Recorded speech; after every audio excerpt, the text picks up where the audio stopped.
దినాన యేసు ప్రభు వారు చర్మం చీల్చేస్తుంటే అంత బాధ ఆలోచించాలి. ఎవరి కోసం అంటే నీ కోసం, నా కోసం. ఎవరి కోసం అండి? నీ కోసం, నా కోసం. ఆయన సిలువలో అంత గొప్పగా త్యాగం అయిపోయారు. ఆయన మరణం అనేకులకు మరణం నుంచి విడుదలిచ్చింది. ఆయన సిలువ శ్రమ, ఆయన కార్చిన రక్తం అనేకమైన పాపముల నుంచి అనేక మందిని అంటే ఎండ్లెస్, ప్రతి ఒక్కరికి పాపము నుంచి విడుదలిచ్చింది. అర్థమవుతుందా? ఆ జీవితాన్ని మాదిరి చూపించలేదు. మీరు సిలువను మోయాలి అంటారు. మనం కూడా సిలువ శ్రమానుభవం గుండా మనం వెళ్ళవలసి ఉన్నది అని దేవుడు మాట్లాడు. నేను ఇందాక చెప్పాను, 7 మాటలు కాదు. ఈ సిలువ మరణము నుంచి మనం ఏం నేర్చుకోవాలి? మన జీవితానికి ఏం నేర్చుకోవాలి? చాలా మంది అవగాహన లేనటువంటి విధంగా వెళ్తున్నారు. నువ్వు సరైన అవగాహన కలిగి ఉన్నప్పుడు ఆ సిలువ మరణమును గురించి నువ్వు ఇతరులకి ప్రజెంట్ చేయాలి. అది పరిశుద్ధాత్మ దేవునికి నువ్వు అప్పగించుకోవాలి. అర్థమవుతుందా?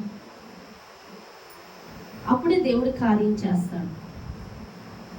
ఏ విధంగా అంటే, నేను కొన్ని విషయాలు పై విషయాలు చెప్తాను.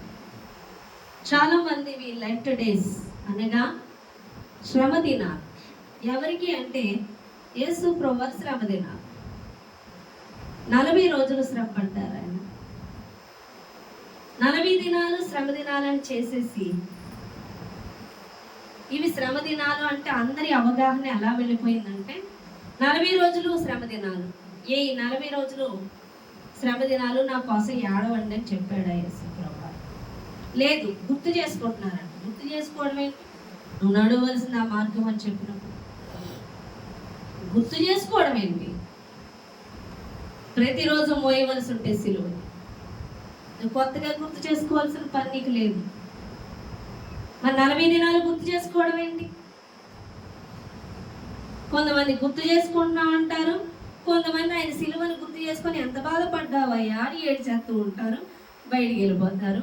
ఈ 40 దినాలు ఉపవాసం ఉన్నందుకు ప్రేమ మీద ఓడి చేసుకుంటారు. అర్థమవుతుందా? కొంతమందికి అటువంటి అవగాహనే ఉంటుంది, కొంతమందికి ఇంకో అవగాహన ఉంటుంది. ఆ రోజు ఒకళ్ళు యేసు ప్రభులా రెడీ చేసి వేగులు కొట్టేసి, అంటే తాళ్ళు కట్టేసి సిలువ ఎక్కించాడు, రోడ్డు మీద ఊరేగించు, ఇదొకటి చేస్తూ కొంతమంది ఉంటారు.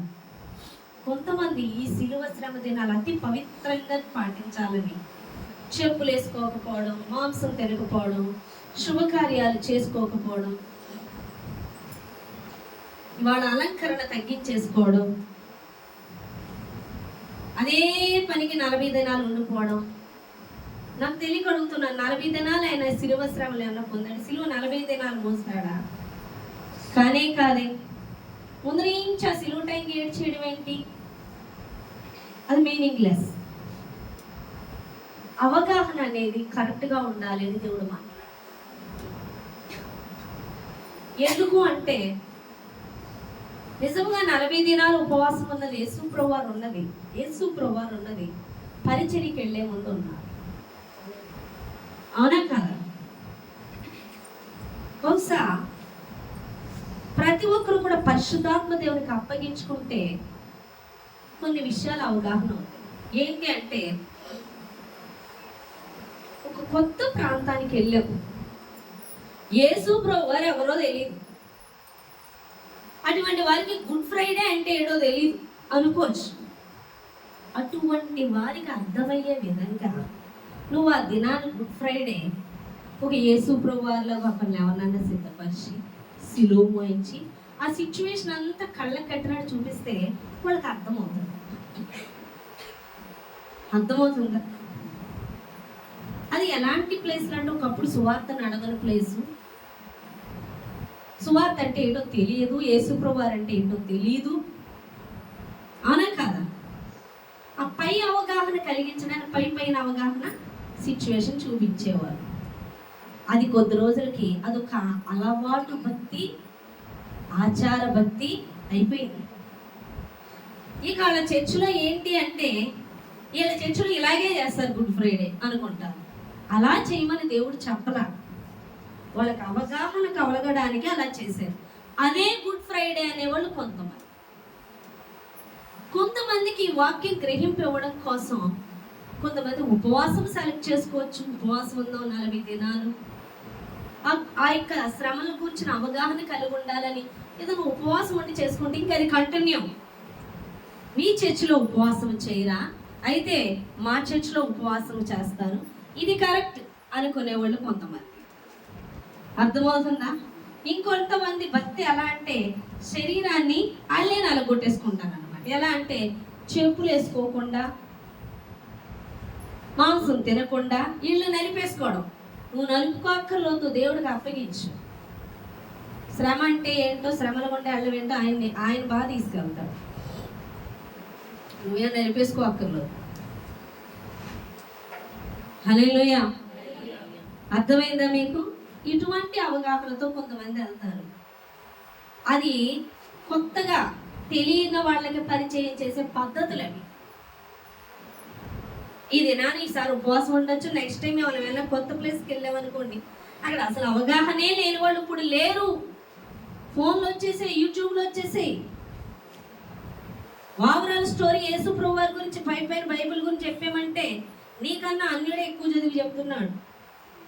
అసలు నువ్వు చేసేది కరెక్టో కాదో తెలుసుకొని మరి నీకు చెప్పడం కోసం వాళ్ళు చదివేస్తున్నారు. అవునా కదా? అర్థమవుతుందా? వాళ్ళు చదివేస్తున్నారు చక్కగా బైబిల్ చదివేసి నువ్వు చేసే తప్పు అంటున్నారు, వినేస్తున్నారు. సో అంత ఫాస్ట్గా ఉన్న టైంలో నువ్వు ఇంకా వీళ్ళు నేర్చుకునే స్టేజ్ కాదు. నువ్వు వెళ్ళవలసిన ఇంకా లోతైన స్టేజ్లోకి వెళ్ళవలసి ఉన్నది. ఆ గుడ్ ఫ్రైడే ఆ విధంగా చూపించి ప్రజలకు అవగాహన కలిగిస్తే నీ ఆత్మీయ నడిపింపు, నీ ఆత్మీయ అవగాహన అనేకులు సిలువ యొద్దకు నడిపించారు. అలాగ చేసి చూపించేది అనేకులు నడిపించాలనుకుంటే ఈ సిలువ మరణమును కూర్చిన ఆత్మీయ అవగాహన, నీకు కలిగిన అవగాహన అనేకుల్ని నడిపించాలి. మీకు అర్థమైందా నేను చెప్పిన పాయింట్? మీకు కలిగిన అవగాహన అనేకుల్ని నడిపించాలి. ఏంటి అవగాహన అంటే, మనం బైబిల్లో చూసినట్లయితే నాకు ఒక పాయింట్ దేవుడు మాట్లాడింది చెప్తున్నా. యేసు ప్రభువారిని పిలాతు యొద్దకు తీసుకెళ్తారు. యోహాను సువార్తలో ఉంది చూడండి అన్నమాట.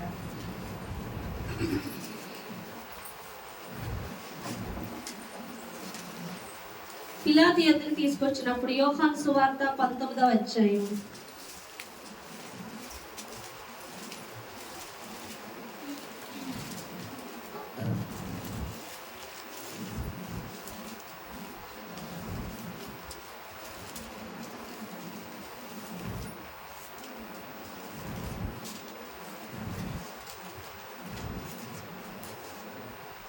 ఒకటో వచనం నుంచి చదవండి. అప్పుడు పిలాతు యేసును పట్టుకొని ఆయనను కొరడాతో కొట్టించెను. సైనికుల ముండ్లతో కిరీటమును అల్లి ఆయన తల మీద పెట్టి ఊదారంగు వస్త్రమును ఆయన తొడిగించి ఆయన ఎద్దుకు వచ్చి యూదుల రాజా శుభమని చెప్పి ఆయనను అరచేతితో కొట్టిరి. పిలాతు మరలా వెలుపలికి వచ్చి, ఇదిగో ఈయన యందు ఏ దోషమును నాకు కనబడలేదని మీకు తెలియనట్లు ఈయనను మీ ఎద్దుకు వెలుపలికి తీసుకొని వచ్చున్నానని వారితో అనేను. ఆ ముండ్ల కిరీటమును ఊదారంగు వస్త్రమును ధరించిన వాడై యేసు వెలుపలికి రాగా పిలాతు, ఇదిగో ఈ మనుషుడు అని వారితో చెప్పాను. ప్రధాన యాజకుడు ఒండ్రతను ఆయనను చూచి, ప్రధాన యాజకులను భట్రౌతులను ఆయనను చూచి ఆమె చూస్తున్నాను, సిలువ వేయము సిలువ వేయము అని కేకలు వేయగా పిలాతు, ఆయన యందు ఏ దోషమును నాకు కనబడలేదు కనుక మీరే ఆయన తీసుకొని పోయి సిలువ వేయడని వారితో చెప్పినందుకు యూదులు మాకొక నియమము కలదు, తాను దేవుని కుమారుడని ఇతడు చెప్పుకొనెను కనుక ఆ నియమము చొప్పున ఇతడు చావవలనని అతనితో చెప్పిరి. పిలాతు ఆ మాట విని మరి ఎక్కువగా భయపడి తిరిగి అధికారంలోకి ప్రవేశించి, నీవెక్కడి నుండి వచ్చితవని యేసుని అడిగాను. అయితే యేసు ఆయనకు ఏ ఉత్తరము ఇయ్యలేదు. కనుక పిలాతు, నాతో మాటలాడవా? నిన్ను విడుదల చేయుటకు నాకు అధికారం కలదనియు నిన్ను సిలువ వేయుటకు నాకు అధికారం కలదనియు నీ వెరుగవా అని ఆయనతో అనెను. అందుకు యేసు, పైనుండి నీకు ఇయ్యబడి ఉంటేనే తప్ప నా మీద నీకు ఏ అధికారమును ఉండదు. అందుచేత నన్ను నీకు అప్పగించిన వానికి ఎక్కువ పాపము కలదని చెప్పెను. హల్లెలూయా, హల్లెలూయా. ఈ మాటలు దేవుడు నాతో మాట్లాడేది ఏంటి అంటే, యేసు ప్రభువారు వచ్చింది ఎందుకు ఆయనకి తెలుసు. ఆయన తండ్రితో నేను వెళ్తాను అని చెప్పి ఈ లోకానికి వచ్చి ఉన్నాడు. మనందరి పాపముల నిమిత్తం, మనందరి మరణము నుంచి విడుదల నిమిత్తం ఆయన వచ్చి ఉన్నారు. ఆయనకి తెలుసు ఇది తండ్రి చిత్తము ప్రకారం జరుగుతున్నది అని. ఆయన మరణించాలి, ఆ మరణాన్ని జయించి తిరిగి లేవాలి. ఆయన యందు విశ్వాసం ఉంచు ప్రతివాడు కూడా తిరిగి లేస్తాడు. అర్థమవుతుందా? అంతేకాదు, ఆయన యొద్దకు వచ్చిన ప్రతి ఒక్కరూ కూడా, ఆయన అంగీకరించిన ప్రతి ఒక్కరూ కూడా ఆయన రక్తము చేత కడగబడి పాపము నుంచి విడిపించబడి దేవుని యొక్క హృదయాన్ని ఎరగగలుగుతారు. దేవుడి చిత్తాన్ని వారు కూడా తెలుసుకోగలుగుతారు. పాయింట్ అర్థమైందా మీకు? హల్లెలూయా. యేసు యొద్దకు వచ్చిన వారు నిజంగా, ఇందాక శవన చెప్పిందేమని, చాలా మంది నిజంగా పాపాలు కడుక్కుంటున్నారా? ఎంతమంది అంగీకరిస్తున్నారు ఆయన సిలువ మరణం? ఇంకా ఎవరు అంగీకరించట్లేదు అంటే అది స్వీకరించట్లా. స్వీకరించిన వారు ఖచ్చితంగా దేవునితో సహవాసం కలిగి ఉంటారు. దేవునితో సహవాసం కలిగి ఉన్నవారు వారి ఎడల దేవుని చిత్తం ఏంటో గ్రహిస్తారు. గ్రహించిన వారు దేవుని చిత్తము జరిగించుచుండగా అపవాదిగాడు దేవుని చిత్తాన్ని నెరవేర్చడానికి వస్తున్న యేసు ప్రభువారిని ఆపడానికి చూస్తుంది, దాని ప్రయత్నం చేస్తుంది. కానీ అది మరింత దేవుని పని నెరవేర్చడానికి అదొక మెట్టుగా దేవుడు మారుస్తున్నాడు. అవునా కాదా? మీకు అర్థమైందా? నేను ఒకసారి చెప్పాను, గాడిద ఒకసారి గోతిలో పడిపోతే దాన్ని హేళన చేస్తూ దాని మీద వేసిన రాళ్ళని, దుమ్ముని, మట్టిని అదొక మెట్టుగా చేసుకుంటూ పైకి వచ్చిందంట.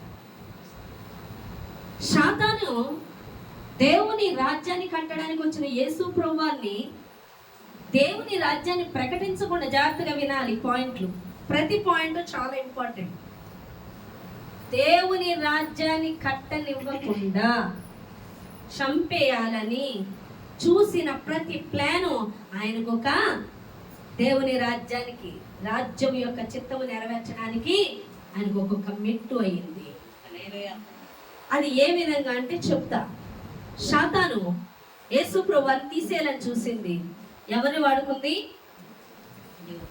ఇస్కరియోతు యోధాను వాడుకుంది. హల్లెలూయా. పిలాతు అంటున్నాడు, నువ్వు నాకు చెప్పుకుంటే నేను విడిపించేస్తానని మాట్లాడుతున్నాడు. యేసు ప్రభువారు అన్నారు, ఈ అధికారం దేవుడు ఇస్తేనే నీకు వచ్చింది, లేదు నువ్వు నన్ను ఏం చేయలేవు. కానీ ఎవరైతే నన్ను అప్పగిస్తున్నారో వాళ్ళకి శ్రమ, కానీ అప్పగించబడాలి యేసు ప్రభువారు. సిలువ మరణం పొందాలి యేసు ప్రభువారు. కానీ పొందడం కోసమే కదా ఇస్కరియోతు యూదా వాడబడ్డాడంటే లేదు. ఆ పనికి వాడబడిన శాతానికి చోటిచ్చిన వ్యక్తికి మాత్రం శ్రమ. జాగ్రత్తగా వినండి, శ్రమ అది పొందవలసి ఉన్నది యేసు ప్రభువారి శ్రమ. కానీ ఆ శ్రమ పెట్టడానికి ఎవరైతే శాతానికి చోటిస్తారో వాళ్ళకి శ్రమ. ఈ దినాన దేవుని ఏర్పాట్లో ఉన్న వాళ్ళందరూ కూడా అలాంటి పరిస్థితుల్లోనే నిలబడవలసి వస్తుంది. మీకు అర్థమవుతుందా? కొన్ని పరిస్థితులు యేసు ప్రభువారు నడిపించి కొన్ని శ్రమల గుండా మనం వెళ్ళవలసి ఉంది. అర్థమవుతుందా? కొన్ని శ్రమల గుండా మనం వెళ్ళవలసి వస్తుంది. ఆ శ్రమ అనుభవం గుండా వెళ్ళినప్పుడే మనం పరలోక రాజ్యానికి అర్హత కలిగి ఉంటాము, ఆత్మలో ఎదుగుతాం. ఈ శ్రమకి ఖచ్చితంగా అపవాదిగాడే రెడీగా ఉంటాడు. ఆ రెడీగా ఉంటే అపవాది డైరెక్ట్ చేయడు, అపవాదిగాడికి చోటిచ్చిన వారిని వాడుకుంటాడు. ఇప్పుడు మనకి శత్రువులు మొదలవుతారు. హల్లెలూయా. కానీ యేసు ప్రభువారు అంటున్నారు, తండ్రి వీరేమి చేయుచున్నారో వీరికి తెలియదు, వీరిని క్షమించండి. ఇప్పుడు మనం సిచ్యువేషన్ ఇదంతా ఆలోచించాం. మనకి శ్రమ వచ్చింది, ఎవరి ద్వారా వచ్చిందో వాళ్ళని చూస్తాం, గోల పెట్టేస్తాం. అవునా కదా? ఎంత గోల పెడతామంటే ఎంత అన్యాయం చేస్తున్నారు అనుకుంటాం. అవునా కదా? చాలా బాధపడతావు, క్షమించే హృదయం రాదు. కానీ దేవుడు క్షమించమంటున్నాడు కాబట్టి క్షమించేద్దాం అనుకుంటావు. కానీ దాని వెనుక ఉన్న ప్రణాళికను జ్ఞానంగా నువ్వు ఆలోచిస్తే, యేసు ప్రభువారిని శాతాను తీసేయాలని చూసింది, కానీ జరగబోయేది యేసు ప్రభువారికి తెలుసు. ఏంటో తెలుసా? ఆయన శిలువ మరణము పొందిన తర్వాత తన తండ్రి లేపడం, ఆయన తండ్రి కుడి పార్శ్వనే కూర్చోవడం ఆయనకి తెలుసు. హల్లెలూయా. కానీ ఇది శాతానికి తెలియదు. హల్లెలూయా. అర్థమవుతుందా? ఇది పొందవలసిన ఉన్నది, కానీ ఎవరి ద్వారా వస్తుందో వాళ్ళకి శ్రమ అని దేవుడు మాట్లాడు. కానీ ఇది శాతాను వాడుకుంటుంది, కానీ ఇస్కరియోతు యోధాకు తెలియదు. పాపం తనకి శ్రమ అని ఎందుకన్నాడు? నెక్స్ట్ ఇస్కరియోతు యోధా తనకి తానే ఉరేసుకొని చచ్చిపోయాడు. ఇప్పుడు జాలేస్తుంది యేసుప్రభు వారికి. ఎందుకని? అపవాది గాడి కోసం వాడికి చోటిచ్చి వీడు బలైపోతున్నాడు. ఈ పాయింట్ నువ్వు గ్రహించినప్పుడు శత్రువుని క్షమించగలుగుతావు. నిన్నెవరు ఇబ్బంది పెడుతున్నారో, నిన్నెవరు బాధ పెడుతున్నారో, నిన్నెవరు నలుపుతున్నారో వాళ్ళని క్షమించే హృదయం ఎప్పుడు వస్తుందని తెలుసా? వాళ్ళకి శ్రమ. ఎందుకంటే నీకు ఈ శ్రమ కలుగ చేయడానికి అపవాది వారిని వాడుకుంటాడు. ఈ శ్రమ నీకు అవసరం. ఎందుకు నీకు అవసరం? నువ్వు నలపబడేది నీ బంధకాల నుంచి విడిపించబడమే కాకుండా అనేక మంది బంధకాల నుంచి విడిపించడం.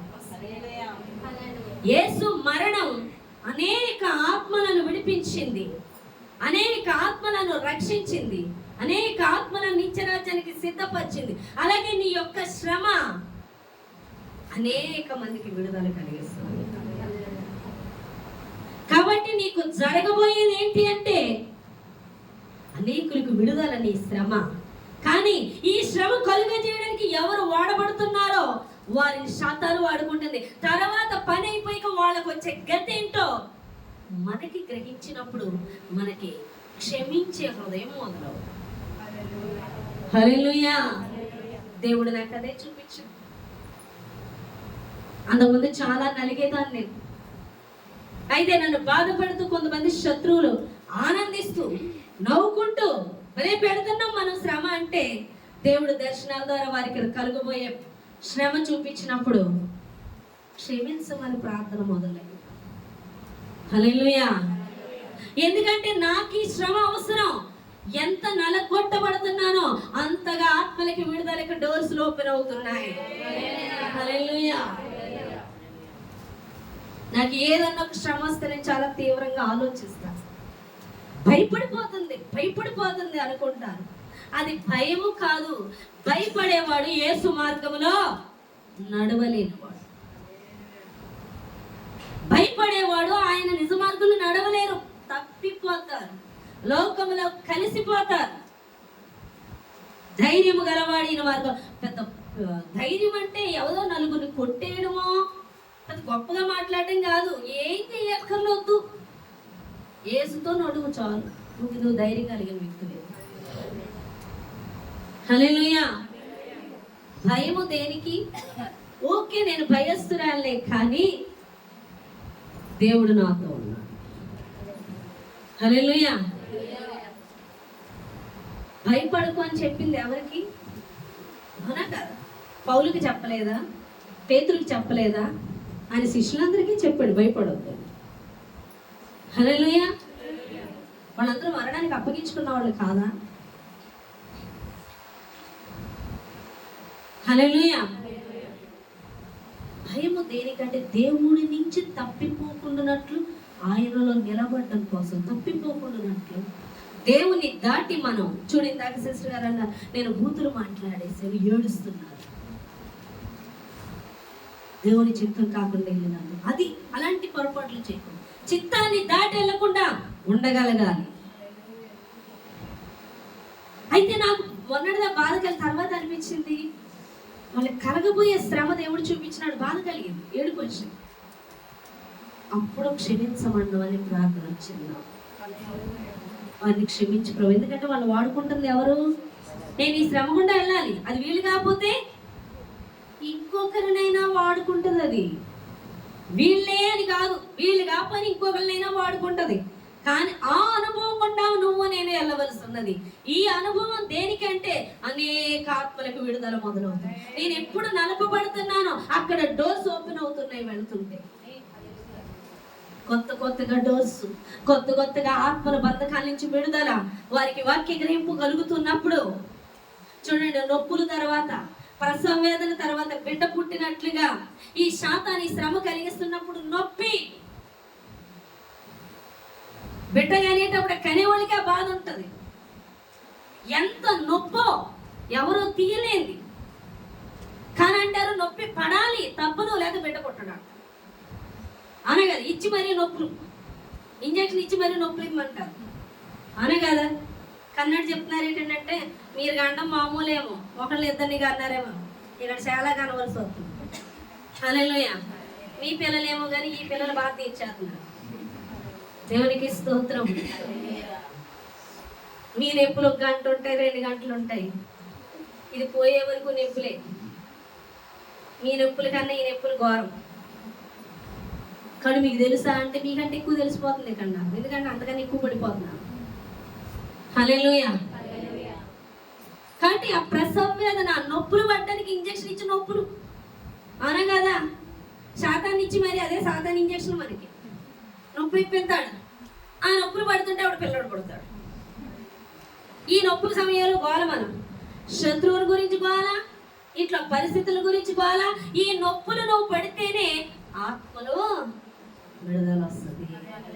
నొప్పులు లేకుండా మేము ఎంచక్కా ఉన్నా యేసు ప్రభు దగ్గరికి వచ్చి ఒకటే దీవెనలు, నువ్వు దీవెనలు పొందుకుంటున్నావు అంటే నువ్వు దేవుని రాజ్యం సంబంధం కాదు, దేవుని చేతిలో లేనే లేవు. నీ ద్వారా వేరొకరు బాధింపబడకూడదు. హల్లెలూయా. అర్థమవుతుందా మీకు? కానీ ప్రసవ వేదనకి ఇంజెక్షన్ ఇచ్చాక నొప్పులు మొదలయ్యాక బిడ్డ పుట్టినట్టుగా నీకు కూడా శాతాన్ అనే ఇంజెక్షన్ దేవుడు ఇస్తాడు, దానికి అప్పగిస్తాడు శ్రమకి. ఆ శ్రమలో నువ్వు వెళ్తే నీకు ఏదో చేసేయడానికి కాదు, ఆయన కూడా ఉంటాడు కూడా. డాక్టర్ గారు ఉంటారా లేదా డెలివరీ అయ్యేటప్పుడు? అవునా, డెలివరీ ఉంటాడు. అమ్మ డాక్టర్ గారు ఉన్నారని అన్నకి అంటారు. హల్లెలూయా.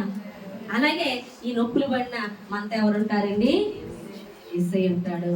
ఈ నొప్పులు దేనికండి? హల్లెలూయా, హల్లెలూయా. కాబట్టి శత్రువులు మనకి శ్రమ కలిగిస్తున్నప్పుడు వాళ్ళని శాతాను వాడుకుంటున్నాడు. దేవుడు ఈ శ్రమ మనకు అనుమతిస్తున్నాడు. ఈ శ్రమ తర్వాత నువ్వు ఆత్మలో లేవేమో, బంధకాలతో ఉన్నావేమో, బంధకాల నుంచి విడిపించడం జరుగుతుంది, ఆత్మలు ఎదగడం జరుగుతుంది, లేదా నువ్వు ఆత్మలు కనడం జరుగుతుంది. ఈ సిద్ధపాటు అంతా దేనికి అంటే దేవుడు నిన్ను చేర్చుకోవడానికి, నీ ద్వారా పని జరిగించడానికి. ఇది నువ్వు గ్రహించినప్పుడు శత్రువుని క్షమించగలుగుతావు. హల్లెలూయా. శత్రువుని క్షమించడం అంటే ఏదో పెదవులతో కాదు, అవగాహనతో నువ్వు వెళ్ళాలి అని దేవుడు మాట్లాడుతున్నాడు. ఎందుకు క్షమించాలయ్యా శత్రువుని అంటే, ఇది నాకు అవసరమేమో. అందుకే యేసు ప్రభువు ఖచ్చితంగా శిలువ మరణం పొందాలి, ఖచ్చితంగా ఆయన లేపబడాలి. చాలా పని ఉంది. ఆ శిలువ దగ్గరికి ఒకళ్ళు చేర్చాలి, అవునా కదా. శత్రుగాడే ఉపయోగపడుతున్నాడు, లేకపోతే మనుషులు ఏం చేయలేరు, వాళ్ళకి ఏం తెలియదు. అందుకే తండ్రి వీరు ఏం చేస్తున్నారు, వీరికి తెలియట్లేదు, అంతా చేసేది ఎవడో. హల్లెలూయా. అలాగే నాకు కొంతమంది శత్రువులు, నేను ఒక చోటే కంఫర్ట్గా ఉండిపోయాను, ఒక చోటే బాగుంది, హ్యాపీగా ఉంది, లే బయలుదేరు, ఒక ఆధారం చేసుకొని ఉన్న ఆధారం లాగి పాడేశాడు. హల్లెలూయా. ఆ ఆధారం నాకు ఎంతో ఉపయోగం, కంఫర్ట్గా ఉంది, బాగుంది. కానీ దేవుడు ఏం చేశాడు? లాగి పాడేశాడు. కొట్టుకొని కొట్టుకొని కొట్టుకొని ఎక్కడికి వెళ్ళాడు. హల్లెలూయా. ఆధారం మరింత యేసే అయిపోయాడు. ఇది ఎందుకు ప్రభువా? ఏమైపోతుంది? ఏమైపోవట్లేదు, విస్తరింపు చేస్తాను. హల్లెలూయా. అయితే వాళ్ళని తిట్టుకోవాలి, శత్రువుని. మేలే జరుగుతుంది. దేవుడు అన్నాడు, మనమంట దేవుని సన్నిధిలోకి ఎలా ప్రవేశించాలంటే కృతజ్ఞతాస్తుతులతో ప్రవేశించాలి. దేవుని సన్నిధిలో ప్రవేశించాలంటే ఎలా అంటే ఆదివారం చర్చికొచ్చేయడం అంటే కాదు. మరి ఎలా ప్రవేశించాలి అంటే నువ్వు మోకాళ్ళు వేసేసి ప్రార్థన చేసేసుకోవడం దేవుడి సన్నిధిలో ప్రవేశించడం అంటే కాదు. వినాలి. హల్లెలూయా, హల్లెలూయా. నువ్వు మోకాళ్ళు వేసినప్పుడు దేవుని సన్నిధిలోకి వెళ్ళడం అంటే, దేవుని ప్రార్థన వెళ్ళడం అంటే కృతజ్ఞతాస్తుతులు మొదలు పెట్టాలి. కూర్చొని నీకు చేసిన మేలులు కూర్చొని మరి నిన్ను కాపాడుతున్నది నువ్వు టైం చెప్తూ ఉండు. అప్పుడు మొదలవుద్ది ఆయన చేసిన మేలును బట్టి నిజమైన కృతజ్ఞతతో కూడిన ప్రార్థన. అప్పుడు దేవుడి సన్నిధిని ఆవరించడం మొదలు. ఆ కృతజ్ఞతలు చెప్తున్నప్పుడే ప్రవేశిస్తావు దేవుని సన్నిధిలో. నేను కృతజ్ఞతాస్తుతులు చెల్లిస్తున్నప్పుడు అన్నీ గుర్తొచ్చేసాయి. ప్రభువా, ఎక్కడో ఉన్నాను, ఎక్కడికి తీసుకొచ్చావు? ఎవరు కడుతున్నారు ఇవన్నీ? ఎవరు పోషిస్తున్నారు? మనుషులను నమ్ముకున్నటి కంటే అనే కదా, మనుషులు పోషిస్తున్నారా? మనుషులు కడుతున్నారా? మనుషులు ఇక్కడికి నన్ను నడిపించారా? ఇవన్నీ ఎవరిచ్చారు? ఎవరిచ్చేది కాపుదల అని ఆయనకి స్తుతులు చెల్లిస్తున్నప్పుడు, శత్రువులు గుర్తొచ్చినప్పుడు వాళ్ళకి పట్టబోయే గతి, నాకు ఈ ప్లేస్కి రావడానికి శత్రు ఎవరిని వాడుకుందో వాళ్ళు వెళ్ళిపోవు. పాతాళం నాకు గుర్తొచ్చినాడు బాధ కలిగి. నాకు మేలేగా జరిగింది, బాధపడితే పడ్డాను, కానీ నాకేం జరిగింది? మేలే జరిగింది. వాడు క్షమించమంటున్నాడు. అదే దేవుడు అంటున్నాడు, తండ్రి వీరేమి చేస్తున్నారో వారికి తెలియట్లేదు. హల్లెలూయా. అంతేకాదు, నిన్న కొన్ని విషయాలను చాలా నలిగాను. తెలుసు నలుపుతాను, దేవుడు దీవించేస్తాడు, దేవుడు కొంతమంది ఇస్తున్నారు, కానీ నేను అలా ఉండిపోతుందంటే ఈ నలుగుడు దేనికి? ఈ నలుగుడు దేనికి? నెక్స్ట్ ఏంటి అనుభూతికి? ఆ సాయంత్రం గొప్ప శుభవార్త విన్నాను. అనేక ఆత్మలు కదలడం నేను చూశాను. హల్లెలూయా. అనేక ఆత్మలు కదిలే. నాకు చెప్తుంటప్పుడు ఆనందం వేసింది. అంటే యేసు ప్రభు వారు మరణిస్తే గోధుమ గింజ చచ్చిపోతేనే అది విస్తారంగా ఫలిస్తుంది, చావకపోతే ఫలించదు. ఆయన మరణించాలి. నేను వెళ్ళందే ఆదరణకర్తరాడు. నేను ఒక చోటే ఉండిపోతాను. నేను వెళితే సర్వాంతర్యామిని ప్రతి ఒక్కరి ద్వారా పనిచేస్తాను. ఇప్పుడు యేసుప్రభు వారి శరీరంలో ఉన్నప్పుడు ఒక చోటే ఉన్నారు, కానీ ఇప్పుడు ఎక్కడ పడితే ఎవరు ఆహ్వానిస్తే వారి హృదయాల్లో పరిశుద్ధాత్ముడు పనిచేస్తారు. అవునా కాదా? ఆయన మరణం ఎంత విస్తరించింది. అలాగే ప్రవీణ్ పగడాల గారి మరణం, ఆయన చిందించిన రక్తం అనేకులు లేపుతారు. మనం ఒక్కలే ఒక్కలే ఒక్కలే అనుకుంటున్నాం, అవునా కదా? యేసుప్రభు వారు ఒక్కరే, కానీ శిష్యులు 12 మంది అయ్యారు. యేసుప్రభు వారు వెళ్ళిపోయి 12 మంది కదిలేరా లేదా? 12 మంది కూడా వెళ్ళాక అనేక మంది లేకపోవడం. మన ప్రవీణ పగడాల గారు చనిపోయారు, ఇంకెళ్ళిపోయారు అనుకుంటే ఇంకా లేదని కాదు, కాదు కానే కాదు. అనేక మంది లేగుతారు ప్రవీణ పగడాల గారు. అనేక మంది. ఒక విత్తనం నాటబడింది, అవునా కదా? ఒక విత్తనం చచ్చిపోయింది, అవునా? చిక్కుడిగా విత్తనం చూడండి, ఒక విత్తనం చిక్కుడిగా విత్తనంలో పచ్చి ఉంటే కుదురుతుందా? జీవం ఉంటే చచ్చిపోతేనే నాటబడుతుంది. నాటబడ్డాక బోలేడు చిక్కుడు, అలాంటి చిక్కుడికాయలు బోళ్ళు వస్తాయి. అలాగే యేసు ప్రవీణ్ పగడాల గారు నాటపడ్డారు. అనేక మంది ప్రవీణ్ పగడాల గారు వస్తారా రారా?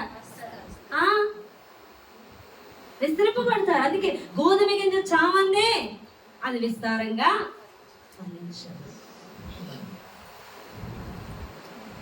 ఇక్కడ శ్రమ పడందే, నలపబడందే, ప్రసవ వేదన పడందే ఆత్మల కనబడదు. ఆత్మల కనం నీకు సుఖంగా వెళ్ళిపోతే ఏమన్నా కదా? నొప్పులు రావట్లేదండి, వెయిట్ చేస్తారా లేదా? నొప్పులు రావట్లేదు, నొప్పులు బిడ్డ రావాలంటే చచ్చిపోయాడు ఏంటి? కడుపులో నొప్పులు వస్తేనే బిడ్డ పుడతాడన్న సంతోషం. హల్లెలూయా. అలాగే నువ్వు శ్రమ పడి నొప్పులు పడుతున్నప్పుడే ఆత్మలకు విడుదల వస్తుందన్న బాధ్యత మర్చిపోకు.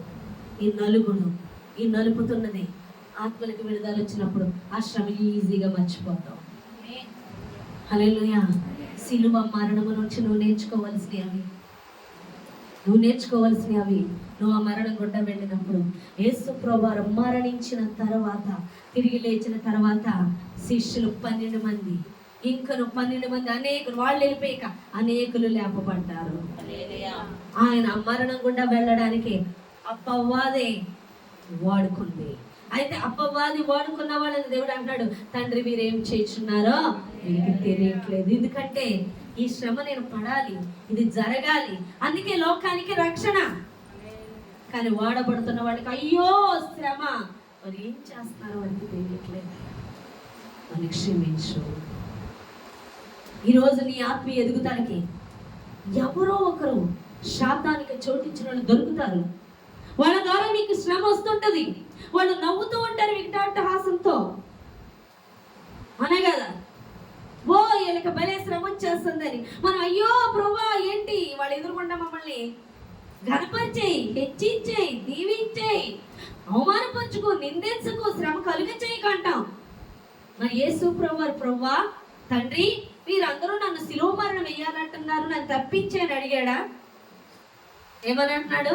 ఈ అధికారం నీకు అప్పగిస్తేనే గాని రాదు. కానీ లేదా పిలాతు తిట్టేటంతటి వాడా? ఎవరైనా రాజుల రాజు, ప్రభుల ప్రభు, నేను రాజుని అంటున్నాడు ఎదురుగా. ఎవరండి రాజు? యేసయ్య రాజు. కానీ నేను రాజుని పిలాతు అధికారిగా మాట్లాడుతున్నాడు. అధికారి ఇక్కడ ఎవరండి? ఎవరికి ఉంది అధికారం? ఒక మనిషిని తీసివేయడానికైనా, ఒక మనిషిని ఉంచడానికైనా అధికారం మన యేసయ్యకు ఉంది. కానీ అప్పగించుకున్నాడు. మనం కూడా కొన్ని విషయాల్లో చేతగాని వాళ్ళకి ఎదురు ఉంచుకోవాలి. ఏమీ ఉండదు. వాళ్ళు అంటారు అధికారులు వలె మాట్లాడుతుంటారు. నాకు అనిపించింది మొన్న అలాగే. అరే మేము బంధిస్తే బంధింపబడేవాళ్ళు, విడిపిస్తే విడిపించబడేవాళ్ళు. వాళ్ళు వచ్చి మాట్లాడు నువ్వు ఇది అది అంటే యేసు ప్రభువారు అలాగే ఉన్నాడు. నీ చేతికి దేవుడు అప్పగించాడు కాబట్టి నువ్వు చేస్తున్నావు. అప్పగించబడకుండా అవునా కాదా? నా తండ్రి అధికారం నీకు అప్పగిస్తేనే కానీ నీకు రాలేదు. కొంతమంది అంటారు బాగా నలుపుతున్న వాళ్ళని బాగా బాధపడ, తండ్రి అప్పగిస్తేనే కానీ అది జరగదు. ఎందుకు అంటే నేను వాళ్ళ ఎదుట అవమానపరచాలని కాదు, శాతాని ఎదుట యేసు ప్రభువుని కించపరచడానికి పంపలేదు యేసయ్య తండ్రి. ఆ శాతాని గాన్ని ఆడు కలిగి ఉన్న మన మీద అధికారాన్ని పూర్తిగా తీసివేయడని పట్టాడు. అంతేగాని యేసు ప్రభువుని శాతాను ముందు చిన్నపరచడానికి కాదు. అవునా కాదా? కానీ శాతాను భలే అవమానపరుస్తున్నాను అనుకోవచ్చు. వింటున్నారా? హల్లెలూయా.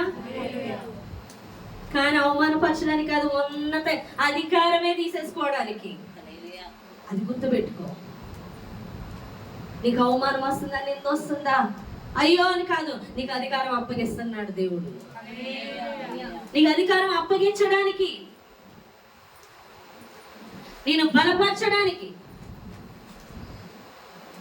కానీ శత్రువుకి కలుగుతుంది. అందుకే యేసుప్రభువారు అయ్యో వీళ్ళకి కలగబోయే గతి ఆయన చూస్తున్నాడు. అలాగే నా శత్రువులకి కలగబోయే గతి నాకు చూపించినప్పుడు తండ్రి క్షమించు వాళ్ళని, జరగబోయేది చూపించాడు. ఆల్రెడీ జరిగిపోతున్నాయి కూడా. క్షమించని ప్రార్థన చేస్తాం, కానీ ఆ శ్రమలో నలుగుతున్నాం. నలిగిన తర్వాత గొప్పగా ఆత్మలకు విడుదల వస్తుంది. హల్లెలూయా, దేవునికి స్తోత్రం.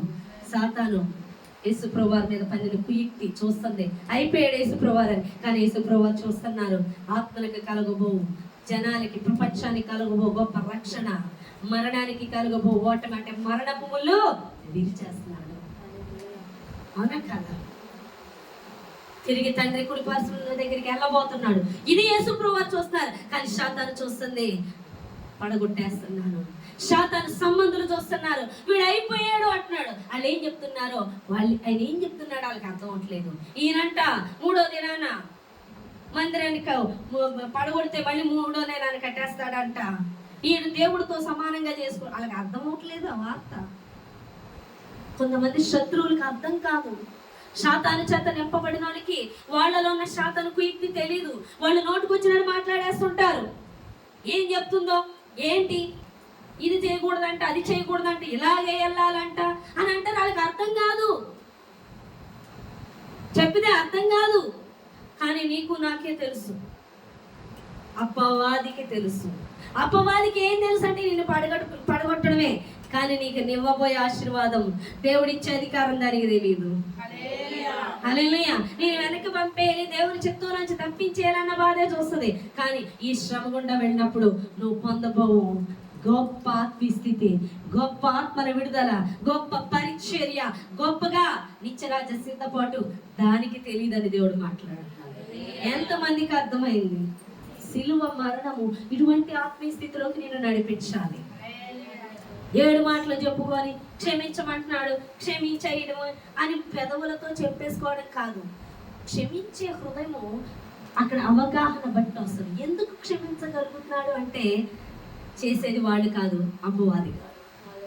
ఎందుకు అంటే వాడు దేవుని రాజ్యం ఇక్కడ కట్టబడకూడదు, అధికారం ఈయన చేయకూడదు, అదే చేయాలి, ఆయన లేపేయాలని. కానీ అదే ఆయన్ని మరణాన్ని జయించే వ్యక్తిగా లేకపోతుంది అన్న విషయముని గ్రహించిన యేసుప్రభువారు వీరేమి చేస్తున్నారో వీరికి తెలియట్లేదు అన్న విషయం చెప్పారు. నువ్వు అటువంటి ఆత్మీయ స్థితికి వెళ్ళాలి. నువ్వు హింసింపబడుతున్నప్పుడు, నువ్వు శ్రమ నొందబడుతున్నప్పుడు, నువ్వు ఎందుకు శ్రమ పెట్టబడుతున్నావు, నువ్వు ఎందుకు వెళ్ళబోతున్నావు, దేవుడు ఏం చేయబోతున్నాడు, నేను ఎంత ఆత్మీయ ఉన్నత స్థితికి తీసుకెళ్ళబోతున్నాడు అన్నప్పుడు నీ చుట్టూ ఉన్న పరిస్థితుల్లో నువ్వు నిలబడగలుగుతావు.